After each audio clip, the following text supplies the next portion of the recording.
नमस्कार, मैं हूँ प्रशस्ति तिवारी। आप देख रहे हैं दैनिक द टाइम्स न्यूज चैनल। चलते हैं आज की खास खबर की ओर। To transform Tripura into a developed state by the year 2047 through the collaborative efforts of all government departments along with the key stakeholders.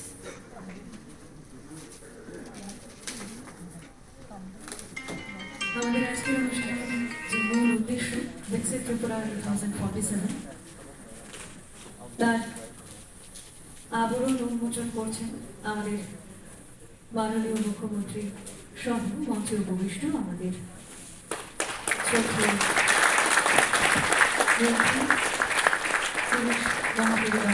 Secretary planning and coordination এবং Now request Honorable Chief Minister of Tripura, Professor Dr. Manik Saha and other dignitaries to lead the line.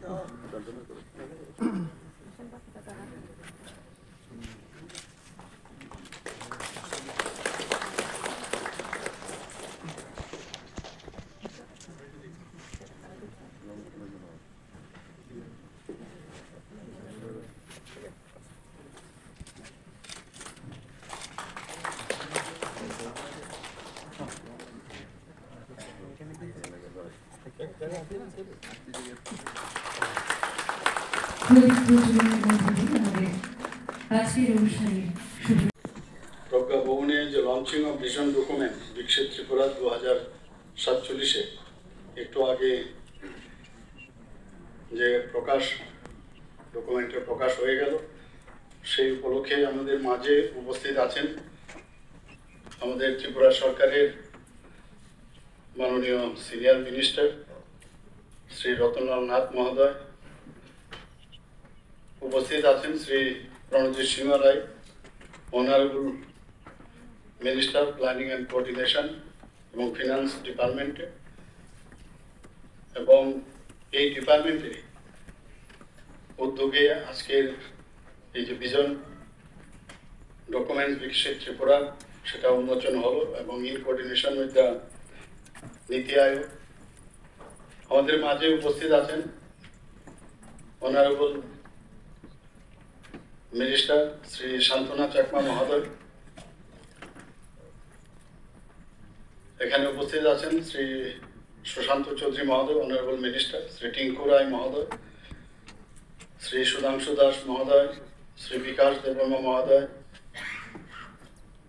Shri কিশোর বর্মা মহোদয়। তাছাড়া এখানে chief secretary মহোদয় উপস্থিত আছেন Shri J K Sinha, Shri Anurag ji DGP, এবং Shri Rajiv Sen programme director NITI Aayog, এবং Shri L T. Darlong secretary planning and coordination. এবং ওনারা আমার পূর্ববর্তী বক্তারা বিশদভাবে এখানে আলোচনা রেখেছেন, এবং আমার সামনে যারা সেক্রেটারিসরা উপস্থিত আছেন, সিনিয়র অ্যান্ড আদার অফিসার্স এবং আদার যারা employee of various departments, media বন্ধুরা, সবাইকে আমি আন্তরিক শুভেচ্ছা অভিনন্দন জানাচ্ছি। এরকম একটা সুন্দর দিনে আমরা সবাই এখানে সমবেত হয়েছি। আমার মনে আছে যে বিকশিত ত্রিপুরা 2047 যে ভিশন ডকুমেন্টস আমরা সেক্রেটারিতে আমরা বসেছিলাম, সেখানে সমস্ত অফিসার থেকে শুরু করে সেক্রেটারিরা তো ছিলেন, চিফ সেক্রেটারি মহোদয় এবং ডিজি সাহেব থেকে শুরু করে সবাই ছিলেন। সেখানে প্রথমেই আমাদের একটা প্রেজেন্টেশন হয়েছে। প্রেজেন্টেশনের পর যেখানে যেখানে আমাদের মনে হয়েছে কিছু ইনক্লুশন এক্সক্লুশন হওয়া দরকার, সেখানে সেইভাবে ডিসিশন হওয়ার পর তারপরে একটা কম্পাইল ওয়েতে বিকশিত ত্রিপুরার ডকুমেন্ট তৈরি হল। আমাদের সিএস সাহেব যখন বললেন যে আমাদের তো ডকুমেন্টস অলরেডি তৈরি হয়ে গেছে, তখন আমাদের সেটা আমরা সবাই ডিসিশন নিলাম, ক্যাবিনেটে সেটা সব আমাদের অনারেবল মিনিস্টার এবং দেখবেন, দেখার পর সেখানেও যদি কোনো জায়গায় কোনো পরিবর্তন এডিশন অল্টারেশন করতে হয় সেটা আমরা করবো এবং সেইভাবেই সেটা করা হলো।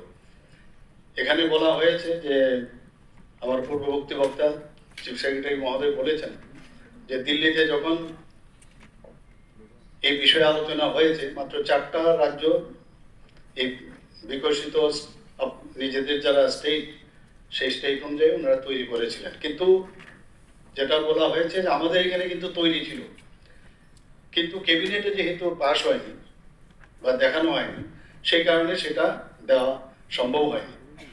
কিন্তু আজকে সেই জায়গায় আমরা দেরিতে হলো, আমরা যখন সেটা ওখানে পাঠালাম তারপরেও কিন্তু আমরা সামনের সারিতে কিন্তু আমরা রয়ে গেছি। 28টা রাজ্যের যদি আমরা ধরি পূর্ণ রাজ্য, তার মধ্যে আমরা সামনের সারিতে রয়েছি। মাননীয় প্রধানমন্ত্রীজি যে আহ্বান যে 2047 সালের মধ্যে, একটু আগে আমরা এখানে ভিডিওতে আমরা দেখলাম, দৃঢ়তার সাথে উনি বলেছেন যে 2047-এর মধ্যে 100 বছর পূর্তি হবে। ডেভেলপিং কান্ট্রি আমরাও ছোটবেলার থেকে শুনে আসছি কবে যে ডেভেলপ হবে, কিন্তু এই ধরনের নেতৃত্বে কিন্তু আমরা আগে দেখিনি। ওনার দৃঢ়তার সাথে যেভাবে বললেন যে কেন আমরা 100 বছর আমাদের পূর্ণ হবে, আমরা ডেভেলপ কান্ট্রি, আর শুধু ডেভেলপ না, সর্বস্তরে এবং বিভিন্ন প্যারামিটারের উপর ভিত্তি করে আমাদের ডেভেলপ হতে হবে, বিকশিত হতে হবে। এই যে একটা দৃঢ়চেতা যেটা লিডারশিপ, সেটা আমরা মাননীয় প্রধানমন্ত্রীজির মধ্যে আমরা দেখছি এবং সেইভাবে আজকে সমস্ত রাজ্যে যদি বিকশিত না হয় তাহলে বিকশিত ভারত কোথা থেকে হবে? সেই কারণে নিজ নিজ রাজ্যে আমরা এই বিকশিত ত্রিপুরা, আমাদের রোড ম্যাপ কি হবে, আমরা আগামী দিন কোন জায়গায় যাব, এয়ারপ্রো চললে হবে না। আমরা আগে দেখেছি ভারতবর্ষ এয়ারপ্রো চলেছে কোথায়, তার ডেস্টিনেশন, সে 100 দিনের মধ্যে কি কাজ করবে, এগুলো আমরা আগে কিন্তু দেখতাম না।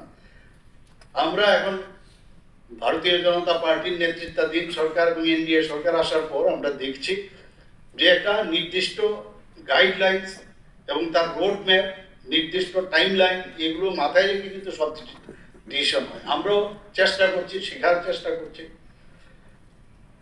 এবং সেইভাবে কিন্তু আজকে আমরা এই কাজটা করছি। সেলফ রিলায়েন্স, মাননীয় প্রধানমন্ত্রী যে এইবারও আমি দেখলাম যে লালকেল্লা থেকে উনি যখন বক্তব্য রাখছিলেন, দৃঢ়তার সাথে আবার বলবো, উনি সেইগুলোর উপর প্রচন্ড এই বিকশিত ভারতের বিষয়ে উনি কিন্তু বলছেন যে আমাদের যে সেলফ রিলায়েন্স হতে হবে।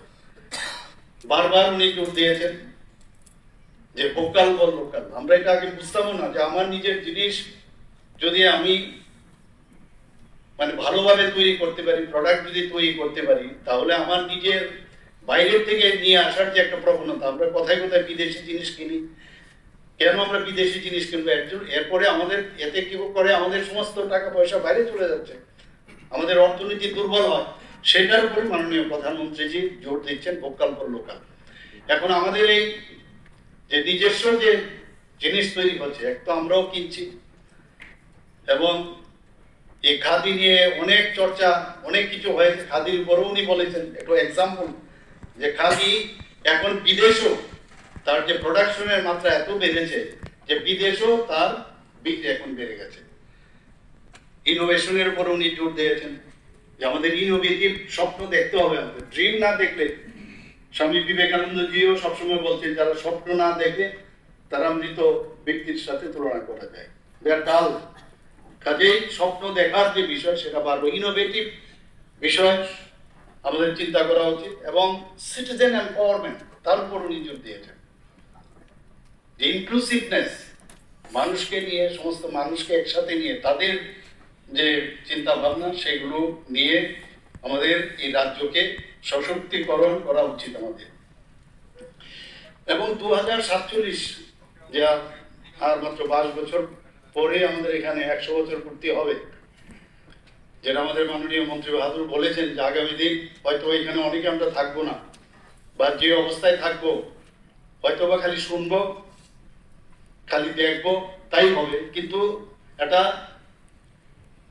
মনের মধ্যে একটা খুশির একটা ভাবনা বা থাকবে যে আমরা 2047-এ ত্রিপুরা, বিকশিত ত্রিপুরা করার যে আমরা রোড ম্যাপ আমরা তৈরি করেছিলাম, আমাদের সময় আমরা তৈরি করতে পেরেছি।